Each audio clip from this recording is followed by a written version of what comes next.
you now to some live pictures from Sky 10 in HD as crews slowly put this incredibly giant drill into place in Miami. This is going to be used to carve out the port tunnel. That drill is the key part of the billion-dollar tunnel project. And it was just incredible to see this massive drill be put into place today. Local 10's Ross Palumbo is live now near the port with more on this milestone day. Ross. Well, Lori, Calvin, it is a milestone, and watching it go in was completely incredible, as you say. Now, this is what drivers out here along the MacArthur Causeway have been seeing for months. But over here, this enormous crane, that is brand new. And at the other end of those wires, that cutting block is still suspended. We can give you a better look from Sky 10 HD up above.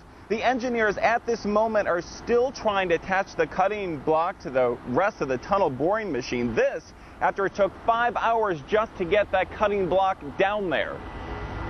We started to put the shield up in the air at about 10 o'clock this morning. It is a high-stakes, high-wire act. £500 million and millions of dollars of sharp steel dangling from a few wires. And as drivers sped by, as engineers stood sweating the details, as even workers stopped to watch. Wow, it's amazing. It was slowly dropped down, inch by inch, to start digging up Miami's port tunnel. That's the mechanism that will be like a razor cutting into the limestone. That mechanism is this cutting head, the business end to a tunnel boring machine a football field long. To give you an idea of exactly how tall this monster is, take a look at it from up in the air. I'm exactly 6 feet tall, and the plate right over there, that monster is 42 feet high, exactly 7 times as tall as I am.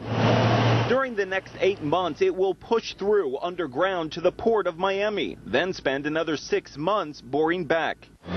The pieces to this $45 million puzzle began arriving more than 2 months ago from Germany. When fully assembled, it will be the largest TBM in the country. It's the first of its kind. This machine was built just for this job. And it's already building jobs. I had been out of work for a year. Grandmother Chris Tully filling one of the nearly 1,000 jobs this project has already unearthed, and getting more than money. I'm a part of history for Miami. I was born and raised in Miami, and it's a part of history. Well, it is a big part of history in the making right now. You're looking again at pictures from Sky 10 in HD, and we want to show you the relationship where this work is going on all the way across government cut to the port of Miami. It doesn't really look that far, but again, Calvin, Lori, it is going to take them 8 months just to get to one side. We also want to give you this different perspective. An engineer shot this photo for us just a little while ago, and you can see how enormous that machine is compared to those engineers. Back out here live on the ground, you can see a few of those workers working on the periphery out here. Again, nearly 1,000 workers, 72%, Lori, Calvin, coming from right here in South Florida, and they are going to be working 24 hours a day, 7 days a week for more than a year to get this done. And the completion project, I believe, is what, May of 2014 for both tunnels, correct? That's right. That is because the Panama Canal redo is going to be completed in 2014, and they want to make sure that they are able to deal with the traffic in the port of Miami, so we get all the business. And we hear they're calling it Harriet? I'm sorry, one more time, Lori. I'm losing We heard they're calling it Harriet. They nicknamed it.